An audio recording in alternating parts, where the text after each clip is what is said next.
I started in a garage, a friend's garage, because I didn't have a garage. And my thing, I wanted to do more industrial. I wanted to manufacture. I like to make things. We shifted gears many times and kind of to go with what's going on in the world.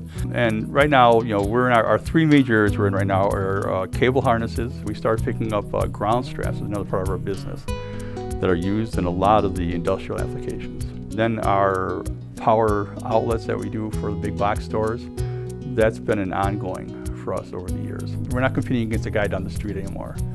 We're competing against the guy across the country or the guy across the world. It's very, very competitive out there nowadays.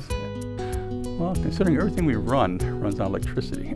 All our equipment, we have, even if we run battery-powered equipment, it's still got to charge on electricity. So it's just very important to us to have economical electricity. The lower cost electricity is a huge benefit to us.